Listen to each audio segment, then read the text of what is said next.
Akhir bukan selalu tamat. Kadang, itu hanya awal dari kisah yang sesungguhnya. Langit Yokohama malam itu jernih, menyimpan gemerlap bintang yang tenggelam di antara kilau lampu pencakar langit. Di tengah kota yang tak pernah benar-benar tidur, sebuah hotel mewah menggelar gala tahunan untuk para konglomerat dan pemilik kekuasaan. Deretan mobil mewah berhenti satu demi satu, menurunkan tamu-tamu penting yang melangkah masuk diiringi kilauan kamera dan desahan kagum. Di antara mereka, seorang wanita muda melangkah anggun. Gaun malam hitam elegan membungkus tubuhnya yang ramping dan berlekuk. Rambut hitam bergelombangnya dibiarkan terurai, jatuh rapi sampai bahu, sedikit bergoyang tiap kali ia berjalan. Dia tak banyak bicara, bahkan ketika para tamu memandanginya penuh kekaguman.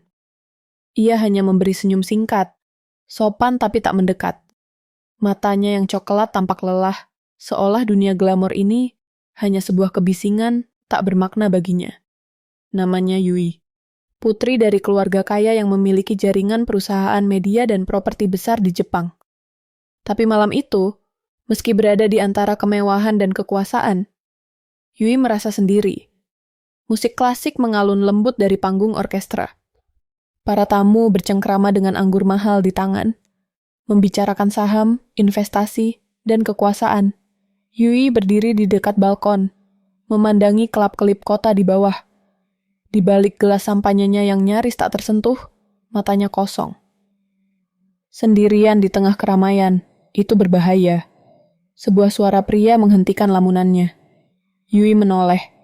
Di balik setengah bayangan tiang balkon, berdiri seorang pria tinggi dengan jas gelap pas badan. Rambut hitam panjangnya dikuncir rendah, memberi kesan rapi namun tidak tunduk pada formalitas. Wajahnya tampan, tapi bukan tipe yang manis. Ada ketegasan tajam di tulang pipi, dan mata gelapnya memandang seperti sedang menilai dunia. Dia tidak tersenyum. Yui menatapnya sejenak, mencoba mengingat apakah dia mengenal pria ini. Tidak. Tak satupun wajah dalam ingatannya cocok dengan sosok di depannya. Bahaya bukan urusanmu, jawab Yui tenang, suaranya datar seperti biasanya. Tapi menarik, ucap pria itu sebelum akhirnya berpaling dan berjalan pergi, meninggalkan aroma parfum maskulin samar yang menggoda. Yui tetap berdiri di tempatnya, matanya mengikuti punggung pria itu menjauh ke dalam kerumunan pesta. Siapa dia? Kenapa dia muncul begitu tiba-tiba? Kenapa ada sesuatu dalam cara bicaranya yang dingin, yang membuat jantungnya berdetak lebih cepat? Beberapa menit kemudian, ketika ia akhirnya kembali ke aula utama, pria itu sudah tak terlihat. Ia bertanya pada seorang pelayan, tapi tidak ada yang tahu siapa dia. Seolah pria itu hanyalah bayangan yang kebetulan melintasi hidupnya. Tapi malam itu, untuk pertama kalinya dalam waktu yang lama, Yui pulang dengan hati yang tidak sepenuhnya kosong. Ada rasa penasaran, dan sesuatu yang lebih dalam, rasa haus akan sesuatu yang belum ia mengerti. Dan di kejauhan, dari atap gedung seberang, sang pria berdiri mengamati jendela kamarnya dari kejauhan. Matanya gelap, tapi bukan tanpa rasa. Ia menggenggam ponsel, tak mengangkatnya, tak berbicara, hanya menatap, dan menunggu. Namanya Ryu. Dan pertemuan itu bukan kebetulan. Tidak untuknya. 3 hari telah berlalu sejak malam gala di Yokohama, tapi bayangan pria asing itu belum juga lenyap dari kepala Yui. Setiap langkahnya, setiap nada dalam suaranya, masih terpatri jelas dalam pikirannya. Yui duduk di dalam mobil sport putih milik keluarganya, menyetir melewati kawasan distrik hiburan Minato Mirai. Jendela kota penuh dengan cahaya neon, biru, merah, kuning, berpantulan di kaca mobil, menciptakan bayangan samar di wajahnya yang termenung. Ia tengah menuju lokasi proyek baru milik ayahnya, sebuah hotel butik di kawasan pelabuhan.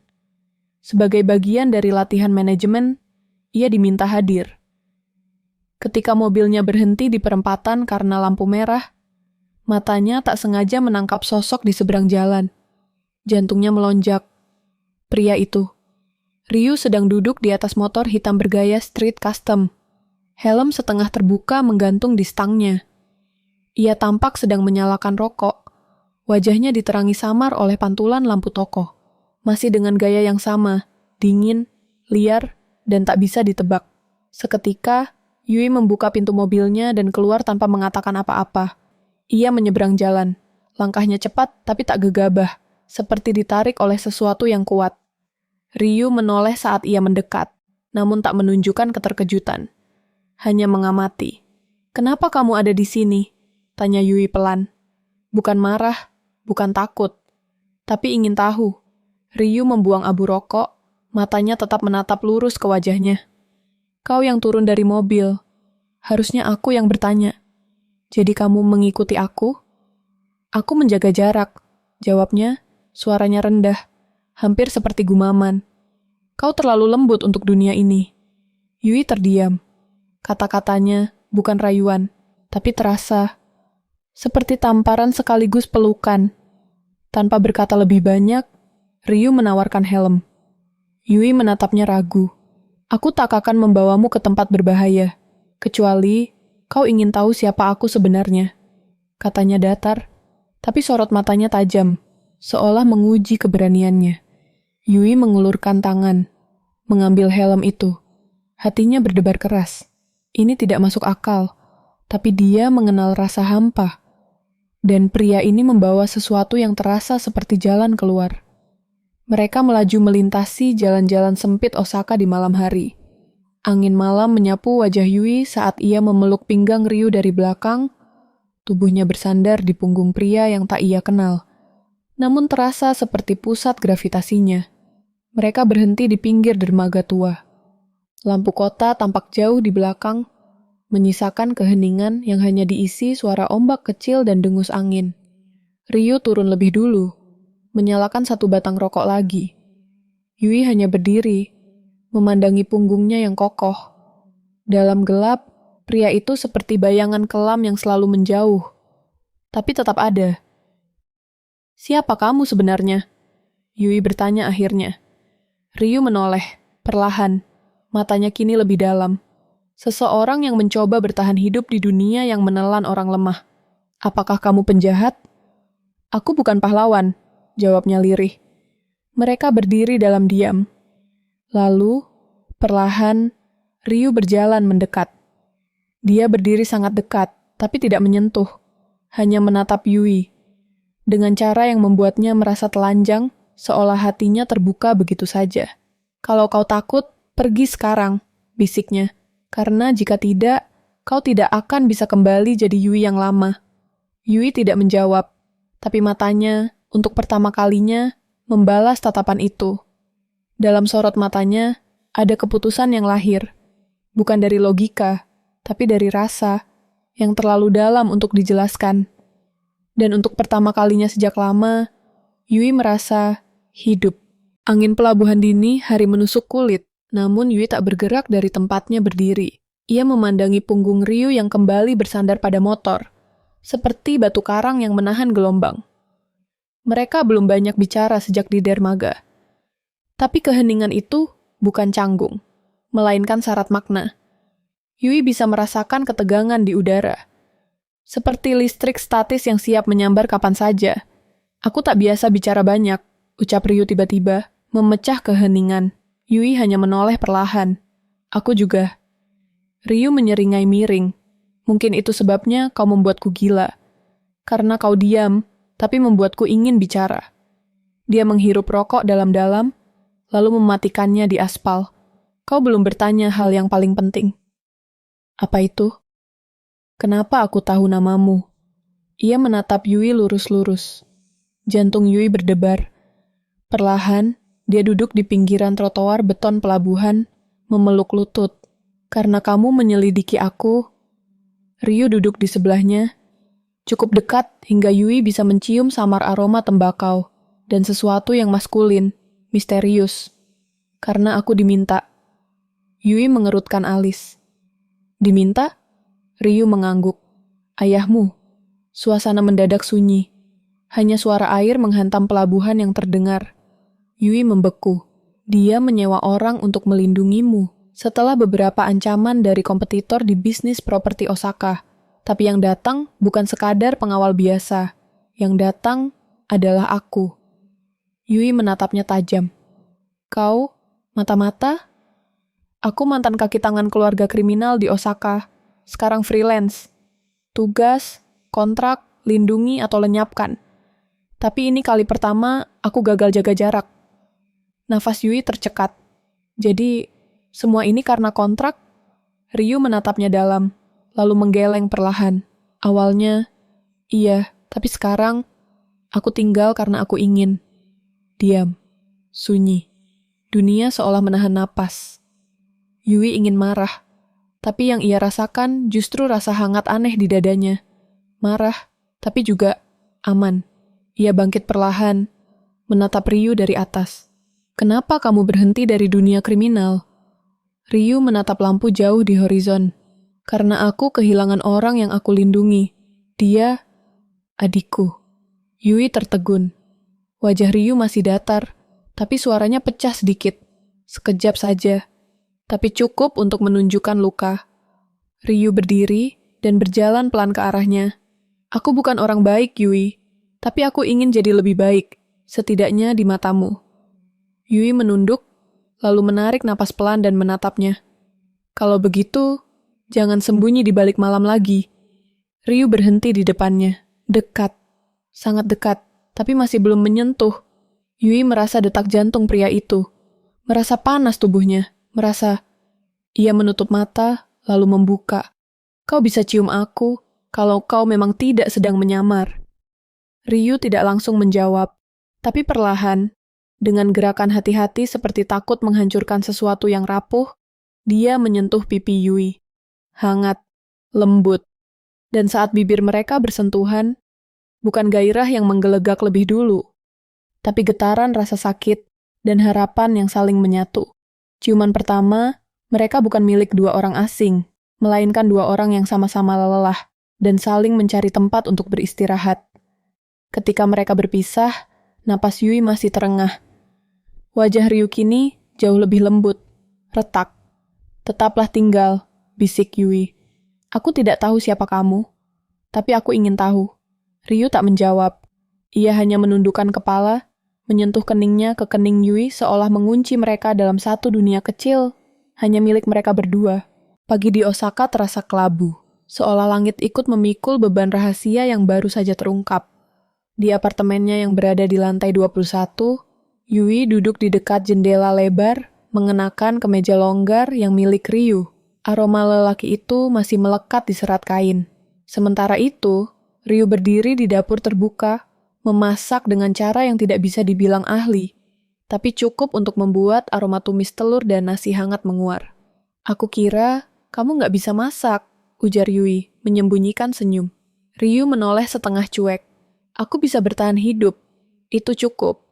Yui berjalan pelan menghampiri, mengambil piring dari tangannya. Saat jari mereka bersentuhan, keduanya terdiam sepersekian detik. Bukan karena kaget, tapi karena betapa wajar dan alami semua ini mulai terasa. Namun pagi itu terlalu tenang untuk dunia seperti mereka. Telepon Ryu bergetar. Satu pesan masuk. Ia membaca, lalu membalikan layar. Aku harus pergi sebentar. Yui memandangnya, tak bertanya. Tapi mata coklatnya menyimpan rasa khawatir yang dalam. Ryu menyentuh kepalanya lembut, lalu mengecup keningnya. Jangan buka pintu siapapun. Gunakan lift darurat kalau ada yang mencurigakan. Ryu, percaya padaku. Ryu tiba di pelabuhan tua. Tempat transaksi gelap sering terjadi sebelum polisi membersihkan area itu secara resmi. Namun dunia kriminal tahu, semakin sunyi suatu tempat, semakin cocok untuk rahasia. Dia bertemu dengan sosok berjubah hitam. Pria tua dengan tangan yang gemetar namun mata setajam silet. Dia mulai mencurigai, ucap pria itu. Yui? Tanya Ryu, tajam. Bukan, ayahnya. Ryu mengepalkan tangan. Kalau dia tahu aku sudah terlibat secara pribadi, dia akan menghabisimu. Kau tahu cara kerja para Taipan. Ryu mendongak menantang. Biar aku yang urus, jangan sentuh dia. Pria tua itu tersenyum tipis. Kau mulai terlalu lunak. Tidak, jawab Ryu. Aku hanya tahu siapa yang layak mati dan siapa yang harus hidup.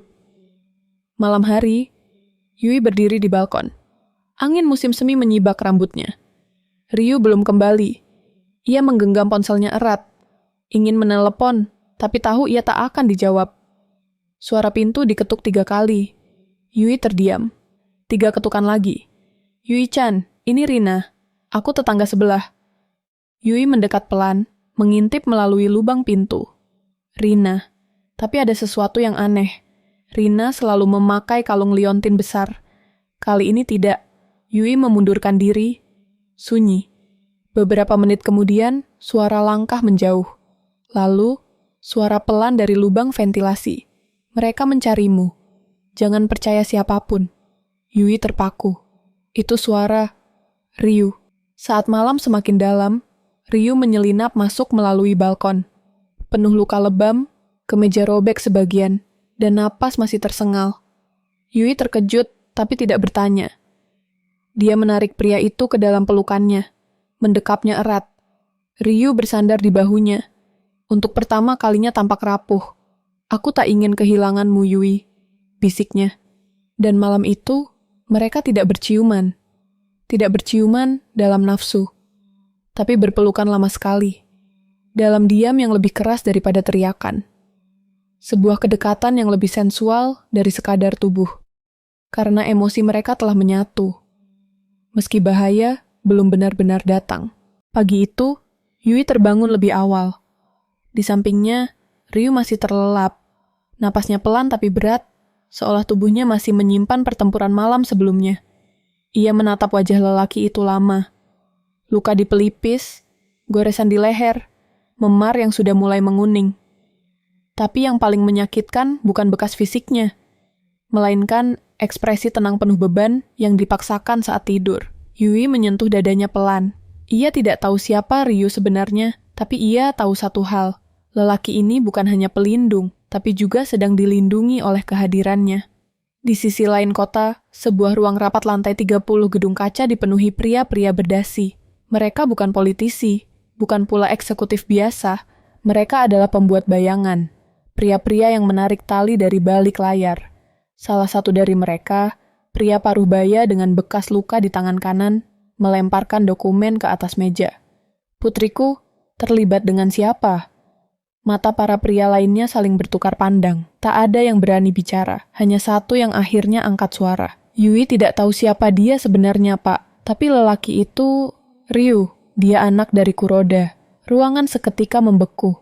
Nama itu seperti racun. Kuroda, legenda dunia kriminal. Mantan pemimpin organisasi bawah tanah yang telah menghilang 2 tahun lalu. Dan Ryu, darah dari darahnya. Sementara itu, Yui dan Ryu berjalan di distrik Namba, mencoba menikmati sore seperti pasangan biasa. Mereka minum kopi, berbelanja buku, bahkan tertawa pelan saat Ryu nyaris dijambret anak kecil. Tapi Yui tahu, Ryu tengah menunjukkan padanya dunia normal. Bukan karena ingin tinggal di dalamnya, tapi karena tahu mereka tidak akan lama di dalamnya. Di sebuah toko pakaian, Yui mencoba gaun merah marun. Ryu menunggu di luar bilik ganti, duduk di kursi kecil seperti pria biasa. Ketika Yui keluar, gaun itu membalut tubuhnya dengan sempurna. Bahunya terekspos sedikit, lekuk pinggulnya menggoda. Tapi bukan itu yang membuat Ryu menahan napas. Melainkan mata Yui, penuh kepercayaan, tanpa syarat. Ryu berdiri, mendekatinya. Ia menyentuh pipi Yui dengan punggung jarinya, pelan, lembut. Kamu terlalu indah untuk dunia sepertiku, bisiknya. Yui memeluknya erat. Wajahnya tertanam di dada Ryu. Aku ingin tahu semua tentang kamu, meskipun menyakitkan. Malam itu, di apartemen, suasana berubah. Ryu duduk di sofa, menatap foto usang dalam dompetnya. Seorang pria bertubuh besar dan anak kecil yang duduk di pundaknya. Di belakang mereka, api membara. Dia membakar gudang tempat kami disembunyikan. Ayahku, tapi bukan untuk membunuhku. Yui duduk di lantai, menghadapnya. Ayahku sedang dikepung. Dia memilih membakar semuanya agar musuh tidak menangkap aku hidup-hidup. Aku selamat. Tapi sejak itu, aku dibesarkan oleh dunia yang ayah tinggalkan. Mata Ryu mulai berkabut, tapi ia tidak menangis. Lelaki seperti dia sudah lupa caranya. Yui merangkak pelan ke arahnya. Ia memeluknya dari sisi, menempelkan kepalanya ke bahu Ryu, lalu mengecup rahangnya perlahan. Kalau kamu mau menyerah pada dunia itu, aku bisa bersamamu. Ryu menoleh. Kalau aku menyerah, dunia itu akan datang padamu. Tak lama setelah itu, ada ledakan kecil di lobi apartemen. Listrik padam. Sirene membelah malam Osaka. Ryu berdiri seketika, mengeluarkan pistol kecil dari bawah meja. Yui membeku. Yui, bisiknya tajam. Ikuti aku. Sekarang. Mereka keluar melalui balkon, menuruni tangga darurat. Namun di tikungan lantai 15, seseorang menunggu. Pria bertubuh kekar, wajahnya terluka, bekas baku hantam lama. Ryu, anak Kuroda. Akhirnya ketemu juga. Pertarungan berlangsung cepat. Tinju, tendangan, logam menghantam besi. Yui menahan napas di belakang tangga. Saat akhirnya pria itu roboh tak bergerak, Ryu memuntahkan darah. Yui ingin menolong, tapi Ryu hanya berkata, "Kita harus ke Yokohama. Sekarang, ini belum selesai." Dan mereka akan menghilang dalam gelap, meninggalkan Osaka dengan luka dan rahasia yang semakin membara. Yokohama menyambut mereka dengan dingin. Langit kelabu, udara asin dari laut, dan cahaya neon dari pelabuhan memantul di genangan jalan. Bagi kebanyakan orang, kota ini adalah tempat transit.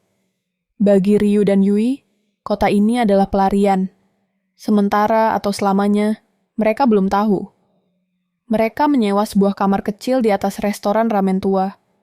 Pemiliknya, wanita tua yang tak banyak bertanya. Hanya memberi kunci dan menatap Ryu sejenak dengan mata penuh kenangan. Seolah tahu, lelaki ini pernah menjadi bagian dari dunia yang sama. Yui duduk di ranjang kecil, memandangi koper yang belum dibuka. Matanya masih merah, tapi tidak menangis lagi. Ia terlalu lelah untuk air mata. Ryu membuka jendela, memandangi jalanan. Kita aman di sini, untuk sekarang. Siapa mereka? Tanya Yui pelan. Yang menyerang kita di Osaka. Ryu tidak langsung menjawab. Ia menarik napas, lalu menutup jendela. Mereka bagian dari pecahan organisasi lama. Setelah ayahku menghilang, mereka berebut tahta. Aku jadi simbol. Kalau bisa membunuh aku, mereka menang. Yui memandangnya. Lalu kamu ke Osaka untuk bersembunyi? Ryu duduk di lantai, bersandar ke dinding. Ia menggeleng pelan. Aku ke Osaka untuk melihat dunia luar. Dunia tempat orang-orang seperti kamu hidup. Yui berjalan mendekat, duduk di depannya. Mereka diam lama. Hanya suara kendaraan jauh dan detakan jantung. Tapi kamu tidak bisa lepas darinya begitu saja ya. Ryu menatap matanya dalam. Dulu kupikir bisa. Sampai kamu datang. Hari-hari di Yokohama berjalan dalam ketegangan yang terbungkus tenang. Mereka mulai menjalani hidup seperti pasangan biasa. Pagi membeli roti, siang membersihkan kamar, malam duduk berdua membaca, atau hanya berdiam. Namun, ketenangan itu seperti kaca tipis, retak sedikit, semuanya pecah. Suatu malam, saat hujan deras membasahi atap, Yui mendekati Ryu yang duduk di lantai atas restoran. Lelaki itu menatap peta kota dan beberapa berkas tua. Tangan kirinya sedikit gemetar. Mungkin karena luka lama atau beban yang tak pernah ia bagi. Yui duduk di sampingnya, pelan-pelan menyandarkan kepala ke bahunya. Aku suka kamu seperti ini, bisiknya. Seperti apa? Seperti bukan orang yang dikejar, tapi hanya seorang pria yang sedang mencari arti hidup. Ryu tak menjawab, tapi tangan kirinya meraih jemari Yui, menggenggamnya perlahan. Di balik hujan dan kaca berembun, dua jiwa itu saling mendekat. Tak terburu-buru, tak terbakar hasrat liar, tapi seperti aliran air hangat yang tenang dan menyentuh. Yui membelai pipi Ryu dengan punggung tangannya. Mereka saling menatap, lalu bibir bertemu dalam ciuman yang pelan, dalam, dan emosional. Bukan karena nafsu, tapi karena luka. Karena rasa takut kehilangan. Beberapa hari kemudian, Ryu membawa Yui ke tempat yang tak biasa. Sebuah bangunan tua bekas gudang, jauh dari pelabuhan utama. Dulu ini markas kecil ayah, katanya lirih. Ia membuka pintu yang berkarat. Di dalam, penuh kotak kayu dan map-map usang. Yui menyentuh salah satu map yang bertuliskan nama Kuroda. Kamu bawa aku ke sini karena Ryu menatapnya dalam-dalam. Karena aku ingin kamu tahu semua. Kalau kamu memilih tetap bersamaku, kamu harus tahu siapa aku. Dari akar yang paling kotor sekalipun. Yui menggenggam tangannya. Kalau kamu memilih menjauh dari semua ini, aku akan ikut. Ryu menatapnya. Tak ada jawaban, tapi pelukannya yang kuat, lama, dan menggigil menunjukkan bahwa ia mulai percaya. Bahwa mungkin, meski masa lalu kelam, masa depan masih bisa dibentuk. Namun, saat malam turun dan mereka kembali ke penginapan, sesosok pria berpakaian jas sudah menunggu di dekat restoran. Ia tak berkata apa-apa, hanya melempar secarik kertas ke arah Ryu, lalu berjalan pergi. Di dalam kertas itu, hanya ada satu kalimat. Jika engkau tidak kembali ke Tokyo dalam 3 hari, gadis itu akan jadi target berikutnya. Ryu mengepal tangannya. Yui berdiri di belakangnya, membaca dari balik bahunya. Siapa yang menulis ini? Ryu menatap langit malam kota Yokohama. Gelap, dingin, tapi penuh kenangan yang sebentar lagi akan dibanjiri darah. Orang yang akan kubunuh, atau orang yang akan membunuhku. Pagi di Yokohama turun dalam diam. Tak ada suara burung. Hanya deru pelabuhan dan bisik angin musim dingin yang menyusup lewat celah jendela.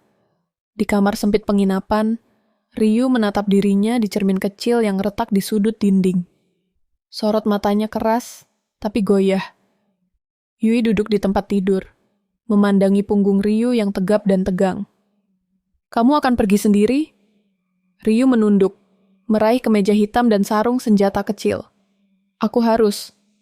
Dan kamu pikir aku bisa diam di sini menunggumu? Setelah semua ini? Ia menoleh, sedikit tersentak oleh tatapan Yui. Matanya tenang, tapi penuh bara. Dia bukan lagi gadis pendiam dari Osaka. Dia telah melihat kematian di depan mata, dan tetap berdiri di sampingnya. Ryu menghampirinya. Ia meraih pipi Yui, mengusapnya dengan ibu jari. Kalau kamu ikut, tidak ada jalan kembali. Yui menggenggam tangannya. Aku tidak pernah ingin kembali. Kereta menuju Tokyo meluncur seperti peluru di atas rel dingin. Di dalam gerbong kelas bisnis yang hampir kosong, mereka duduk bersebelahan, tapi tak bicara lama. Hanya diam, saling menggenggam jemari. Di kaca jendela, bayangan mereka bergetar, disusupi lampu-lampu kota yang lewat cepat. Aku tidak akan membiarkan mereka menyakitimu, gumam Ryu. Yui menoleh. Dan aku tidak akan membiarkan kamu menghadapi mereka sendirian. Mereka tiba saat matahari tergelincir, disambut langit kota Tokyo yang merah seperti darah. Mobil hitam sudah menunggu di luar stasiun. Ryu mengenal pengemudinya. Pria tua bernama Takeda, mantan orang kepercayaan ayahnya yang dulu menghilang sejak konflik merebak. Takeda memandangi Yui dari kaca spion. Dia wanita yang kamu lindungi? Ryu hanya mengangguk. Takeda tidak bertanya lebih jauh. Mobil meluncur menuju distrik bisnis, melewati jalan-jalan sempit dan menara korporat yang menjulang. Mereka menuju markas kelompok pecahan Yakuza lama, tempat orang yang meninggalkan pesan itu menunggu. Gedung itu berdiri di tengah bayang gedung-gedung pencakar langit, tidak mencolok, tapi penuh penjaga berseragam rapi. Ketika mereka masuk, udara terasa berat. Semua mata menatap Ryu dengan campuran hormat dan waspada. Di ruang utama, seorang pria paruh baya duduk di belakang meja besar dari kayu jati. Wajahnya dingin. Mata tajam seperti belati. Dialah Kanzaki, pria yang mengkhianati ayah Ryu, dan mengambil alih sebagian besar jaringan kriminal di Tokyo. Jadi kamu akhirnya kembali, anak dari bayangan, ucap Kanzaki sambil tersenyum setengah. Ryu berdiri tegak. Aku datang bukan untuk tunduk, tapi untuk menyelesaikan semuanya. Kanzaki tertawa kecil. Dan gadis itu? Ia menoleh ke arah Yui. Ryu melangkah maju, tubuhnya menutupi Yui. Sentuh dia, dan aku akan bunuhmu. Bahkan jika itu mengakhiri hidupku. Ketegangan menebal. Para penjaga menggenggam senjata mereka. Namun Kanzaki mengangkat tangan. Tenang, kita semua orang bisnis. Kau datang karena ultimatumku. Jadi mari bicara bisnis. Pertemuan berlangsung selama berjam-jam. Di ruangan lain, Yui menunggu, duduk sendiri dalam ruang tamu mewah yang terasa asing. Seorang pelayan wanita membawa teh, lalu pergi tanpa bicara. Yui menatap cermin besar di dinding. Untuk sesaat, ia tak mengenali pantulan dirinya. Mata itu sudah terlalu sering melihat darah. Saat malam tiba, Ryu keluar dari ruangan. Wajahnya tenang, tapi matanya menyimpan badai. Apa yang dia inginkan? Tanya Yui. Dia tidak hanya ingin aku mati. Dia ingin aku kembali ke dalam sistem, menjadi boneka di bawah kendalinya. Yui mendekatinya. Apa kamu setuju? Ryu menatap mata Yui, lalu menggeleng. Aku akan menghancurkannya, tapi aku butuh waktu dan keberanian. Yui menghela napas lega, lalu menyandarkan kepala di dadanya. Dan di tengah malam Tokyo yang tak pernah tidur, di kamar hotel yang jauh dari markas Kanzaki, mereka duduk berdua di tepi ranjang, diterangi cahaya kota yang masuk dari jendela. Yui memandang Ryu. Apa kamu menyesal bertemu aku? Ryu menggeleng, lalu menyentuh wajahnya perlahan. Kamu satu-satunya hal yang membuat hidupku terasa nyata. Mereka saling mendekat, pelan, lembut, bibir bertemu. Sentuhan mereka bukan pelarian, tapi ikatan. Penuh luka, tapi juga penuh harap. Kemeja Ryu melorot dari bahu. Yui membiarkan jemarinya menyusuri lengan kekar yang dingin dan menegang. Namun malam itu bukan tentang tubuh. Itu tentang keberanian membuka diri dan mempercayai bahwa cinta bisa ada, bahkan di tengah jalan menuju neraka. 3 hari telah berlalu sejak pertemuan dengan Kanzaki. Di hotel bintang 5 tempat, mereka tinggal sementara di pusat Tokyo. Ryu berdiri di balkon, memandangi hiruk-pikuk kota yang tak pernah tidur. Pikiran Ryu jauh dari lampu kota. Di balik janji damai yang dilemparkan Kanzaki, Ryu tahu itu hanya jebakan waktu. Bila ia tidak tunduk, maka kematian adalah konsekuensinya. Bukan hanya untuk dirinya, tapi untuk Yui juga. Di dalam kamar, Yui sedang membuka laptop kecil. Di layar, muncul peta digital wilayah kekuasaan Kanzaki. Data perusahaan yang menjadi kedok bisnisnya, dan sejumlah laporan pengiriman ilegal. Aku menemukan ini dari satu jaringan rahasia yang pernah diakses ayahmu. Tampaknya masih aktif sampai sekarang, ucap Yui pelan. Ryu menoleh, terpukau. Kamu retas mereka? Yui mengangguk singkat. Aku bukan hanya anak manja yang hidup di penthouse, Ryu. Ayahku dulu salah satu pemilik startup keamanan digital di Osaka. Sebelum semua diambil paksa oleh mitra bisnisnya yang sekarang bekerja dengan Kanzaki. Ryu terpaku. Untuk pertama kalinya, ia melihat Yui dalam wujud penuh. Bukan hanya wanita yang ia lindungi, tapi seseorang yang juga memikul luka dan dendamnya sendiri. Keesokan malamnya, mereka bertemu dengan Takeda di sebuah gudang tua di pinggiran Tokyo. Di sana, Takeda memperkenalkan 2 orang. Sora, mantan polisi yang kini bekerja sebagai informan bawah tanah, dan Mika, wanita tangguh yang mengelola klub malam sebagai markas rahasia bagi orang-orang yang ingin keluar dari lingkaran Yakuza. Kami akan bantu kalian, tapi ini bukan permainan kecil. Kanzaki memiliki kaki tangan di mana-mana, termasuk kepolisian, kata Sora dengan nada tegas. Ryu menatap mereka satu persatu. Aku tidak ingin membunuh untuk kekuasaan. Aku hanya ingin menghentikannya. Kalau bisa, tanpa harus menumpahkan darah. Mika terkekeh. Sayangnya, darah sudah mengalir sejak kamu lahir, Ryu. Tapi kalau kamu bisa mengendalikan arusnya, kamu bisa menentukan siapa yang tenggelam. Malam itu, di tempat tidur sempit kamar penginapan baru mereka yang lebih tersembunyi, Yui duduk di tepi ranjang sambil memijat pelipisnya. Kelelahan mulai menyusup, tapi matanya tetap tajam, pikirannya penuh skema. Ryu menghampirinya dari belakang. Ia duduk dan meraih tangan Yui, lalu menggenggamnya dengan lembut. Yui menoleh. Ryu menatap dalam ke matanya. Kalau ini gagal, dan aku tidak kembali. Yui meletakkan telunjuknya di bibir Ryu. Kamu akan kembali, karena aku akan ada di sana. Karena kita akan selesai bersama, Ryu. Bukan sendiri-sendiri. Hening, dan dalam hening itu mereka berciuman. Ciuman yang lembut, tapi penuh ketegangan. Ryu membelai tengkuk Yui, menariknya lebih dekat. Nafas mereka saling menyatu. Jemari Yui menggenggam kuat punggung Ryu. Tubuh mereka saling mendekap dalam diam, namun mereka berhenti di ambang batas. Yui menempelkan dahinya ke dada Ryu. Belum, kita belum boleh kehilangan fokus. Ryu mengangguk pelan. Nanti, saat semua ini selesai, saat kita bebas. Yui tersenyum kecil. Aku akan menunggumu di akhir jalan itu. Beberapa hari berikutnya, diisi dengan gerakan senyap. Yui membantu memecah sistem enkripsi Kanzaki, membuka akses ke transaksi gelap yang disamarkan dalam sistem akuntansi legal. Ryu mengumpulkan bukti dan membuat rekaman pertemuan rahasia para petinggi. Mereka menyusun rencana, mempublikasikan data ke media internasional sambil menggerakkan kekuatan kecil dari para mantan anak buah ayah Ryu yang masih setia. Serangan harus dilakukan di dua sisi. Menghancurkan reputasi Kanzaki di dunia bisnis dan memutuskan aliran keuangannya. Dan rencana itu akan dimulai di Kyoto. Yui memandangi peta sambil berkata, perusahaan cangkang terbesar Kanzaki ada di Kyoto. Semua nama dan data palsu disembunyikan di sana. Ryu menatap layar. Kita mulai dari sana. Kalau kita berhasil, ini akan jadi awal dari akhir. Dan malam itu, sebelum keberangkatan, mereka berdiri berdua di atap gedung, memandangi lampu kota Tokyo yang seperti bintang jatuh. Kalau Kyoto adalah neraka terakhir, kata Yui pelan, aku akan bersamamu melewatinya. Ryu meraih pinggang Yui, memeluknya erat. Kalau aku jatuh, kamu harus tetap hidup. Yui menatapnya tajam.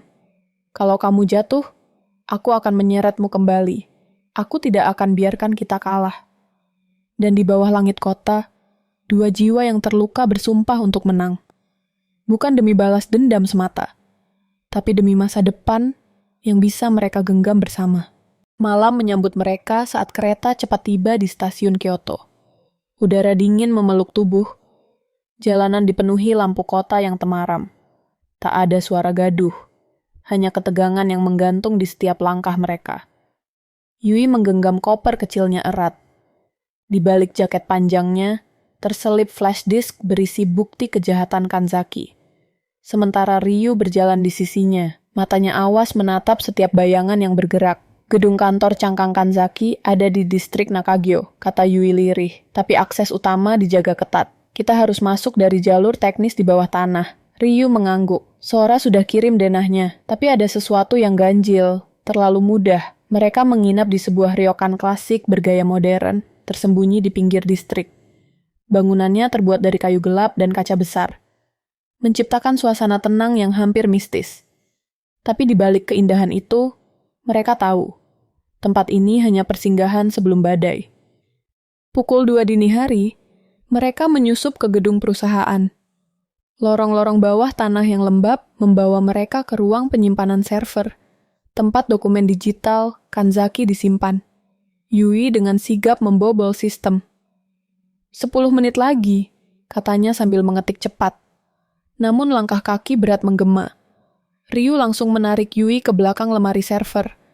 Sekelompok pria berseragam hitam muncul. Bukan penjaga biasa, melainkan pembunuh bayaran yang hanya bekerja untuk satu orang, Kanzaki. Jebakan. Yui menahan napas. Ryu menggenggam tangan kecilnya. Mata mereka bertemu, tanpa kata, namun saling memahami. Mereka harus keluar hidup-hidup. Baku hantam meledak. Ryu, meski ramping, bergerak cepat dan presisi. Beberapa pria roboh dengan serangan pukulan siku dan tendangan rendah. Namun jumlah mereka terlalu banyak. Yui berlari ke pintu belakang, berusaha membawa flash disk keluar. Satu pria mengejarnya. Tiba-tiba, Mika muncul dari bayangan, menusukkan pisau kecil ke leher pengejar itu. Darah memercik. Mika menarik Yui, menggiringnya ke mobil yang menunggu. Ryu masih di dalam. Yui berteriak. Mika menahan bahunya. Dia menyuruhku hanya membawa kamu. Kita harus pergi. Tapi Yui memukul tangan Mika dan kembali berlari ke gedung. Napasnya memburu, air mata mulai mengaburkan pandangan. Di dalam, Ryu jatuh ke lutut. Darah menetes dari pelipisnya, namun ia tetap berdiri, menghadapi pria terakhir yang tersisa. Renji, saudara angkatnya yang selama ini menjadi mata-mata Kanzaki di dalam lingkaran lama ayahnya. "Kenapa?" tanya Ryu dengan napas berat. Renji tersenyum tipis. "Karena kamu terlalu lemah untuk menjadi bayangan. Kamu ingin damai. Dunia kita tidak butuh damai." Mereka bertarung, sengit dan brutal. Di tengah pertarungan, Yui menerobos masuk, memanggil Ryu. Jeritannya membuyarkan fokus Renji. Cukup bagi Ryu untuk menghantam dagunya dan menjatuhkannya. "Kita harus pergi!" teriak Yui, menarik tangan Ryu. Dengan tubuh penuh luka dan napas tersengal, Ryu mengikuti Yui keluar. Di luar, Mika sudah menunggu di mobil. Mereka melesat pergi sebelum sirene polisi membanjiri jalanan. Beberapa jam kemudian, mereka tiba di penginapan lain, jauh dari kota. Ryu terbaring lemah di kasur, luka-lukanya dibalut dengan kain seadanya. Yui duduk di sisinya. Malam itu dingin, dan keheningan menyelimuti mereka berdua. "Aku takut kehilanganmu," bisik Yui. Ryu membuka matanya perlahan. "Aku juga, tapi kamu tidak pernah berhenti berlari ke arahku. Aku tak bisa membiarkanmu sendirian." Air mata Yui jatuh, membasahi pipinya. Ia memeluk Ryu, mencium keningnya lembut. Ryu mengangkat tangannya yang lemah dan menyentuh punggung Yui, mengusap perlahan, seolah ingin mengingat setiap lekuk kehadirannya. Suasana di antara mereka memanas, namun bukan karena hasrat semata, melainkan karena kedekatan yang sudah tak bisa dibendung. Mereka berciuman, lembut, dan dalam. Nafas mereka tersesat di satu titik. Tubuh mereka saling mencari kehangatan, namun masih tetap menjaga jarak dari batas akhir. Yui menempelkan pipinya di dada Ryu. "Tunggu sampai semuanya selesai. Baru kita miliki malam itu." Ryu mengangguk. "Janjimu?" "Janjiku," bisik Yui. "Di malam terakhir setelah semua ini selesai, aku akan jadi milikmu sepenuhnya." Flash disk sudah dikirim ke tangan Sora. Dalam waktu 24 jam, seluruh data akan dipublikasikan ke media dan kepolisian internasional. Tapi Kanzaki sudah tahu mereka masih hidup.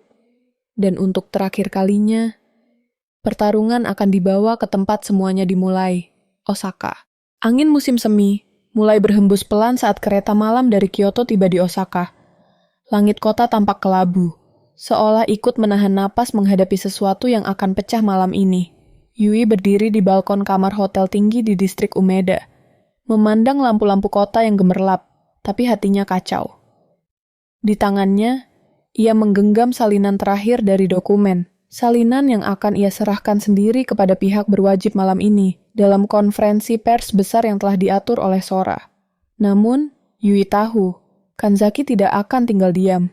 Di belakangnya, Ryu berdiri diam, tubuhnya masih lelah, namun sorot matanya kembali tajam.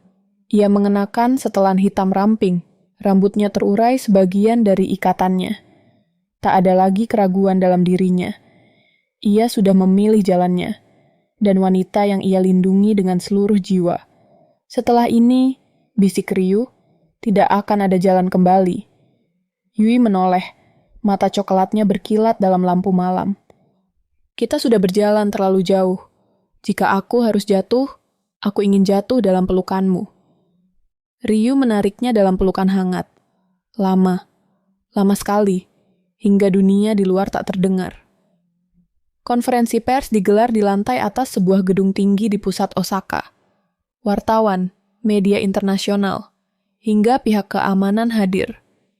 Sora berdiri di podium, siap memutar rekaman dan dokumen yang akan menghancurkan jaringan kriminal Kanzaki. Yui menunggu di ruangan belakang. Tapi firasatnya benar. Segala sesuatu terlalu tenang. Suara tembakan tiba-tiba memecah ruangan. Lantai berguncang. Ledakan kecil terdengar dari tangga darurat. Kepanikan menyebar seperti gelombang pasang. Yui hampir berlari keluar saat Mika menerobos masuk. Wajahnya pucat. "Dia di sini. Kanzaki ada di gedung ini." Ryu muncul dari lorong lain. Pistol di tangan. "Yui, dengarkan aku. Kamu ikut Sora keluar lewat helipad. Aku akan hadapi dia." Yui menggeleng keras. "Kita sudah terlalu jauh untuk berpisah sekarang." Tapi suara berat menggema dari mikrofon yang dibajak seseorang. "Ryu, anak dari bayangan yang mati sia-sia. Keluar dan lihat sendiri bagaimana cinta dan kematianmu saling mengikat. Itu suara Kanzaki. Ryu menemui Kanzaki di aula kaca paling atas gedung, dikelilingi oleh orang-orang bersenjata. Hujan mulai turun pelan, membasahi atap kaca transparan yang memantulkan cahaya Osaka. "Kenapa kau harus kembali?" tanya Kanzaki, berjalan pelan. "Kau bisa menghilang, tapi kau memilih mati." "Aku tidak akan mati sebelum menghentikanmu," jawab Ryu datar. Sebuah tembak menembak brutal terjadi. Ryu bergerak cepat, melumpuhkan satu persatu penjaga. Tapi Kanzaki bukan orang biasa. Ia tahu cara bertarung. Saat akhirnya, hanya mereka berdua tersisa. Mereka bertarung seperti bayangan dan cahaya yang bertabrakan. Berbahaya, penuh dendam, dan tanpa ampun. Dalam momen terakhir, Kanzaki menusuk bahu Ryu. Tapi Ryu, dengan darah menetes deras, menembakkan peluru terakhir tepat ke jantung pria itu. Kanzaki roboh. Dunia mafia Jepang baru saja kehilangan puncaknya. Beberapa jam kemudian, sirene memenuhi langit Osaka. Polisi dan media mengambil alih gedung. Yui, yang menemukan Ryu di lantai aula penuh kaca dan darah, berlari memeluk tubuhnya yang lemah. Ryu tersenyum kecil. "Aku masih hidup, karena kamu ada." Yui menangis sambil mencium bibirnya, lembut dan penuh rasa syukur. "Kita bebas sekarang." 2 minggu kemudian, Kyoto. Di sebuah villa tradisional di pinggir kota, bunga sakura mulai mekar sempurna. Ryu duduk di beranda, mengenakan yukata gelap.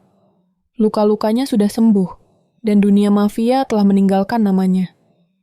Yui datang dari dalam rumah, mengenakan gaun putih sederhana. Rambut gelombangnya tergerai lembut. Mata coklatnya berkilat bahagia. Malam itu, tanpa ancaman, tanpa pelarian, tanpa bayang-bayang, mereka saling menyentuh, bukan karena takut kehilangan, tapi karena ingin saling memiliki. Ciuman mereka tidak tergesa, tidak terbakar oleh waktu, tapi perlahan dan penuh hasrat terpendam. Tubuh mereka saling mengenal, saling meresap, saling menenangkan. Mereka bercinta dengan kehangatan 2 jiwa yang telah bertahan melawan dunia. Tanpa sisa rasa takut, hanya cinta. Matahari pagi menyinari wajah mereka yang tidur dalam pelukan, damai. Kisah ini berakhir bukan dengan ledakan, tapi dengan detak jantung yang tenang. Cinta yang tumbuh dari luka, dari kegelapan, dan dari pelarian panjang akhirnya menemukan rumahnya. Di antara bisikan angin Kyoto dan kehangatan satu sama lain. Tamat. Terima kasih sudah menonton sampai akhir. Like, komen, dan subscribe. Karena cerita selanjutnya mungkin saja tentang kamu.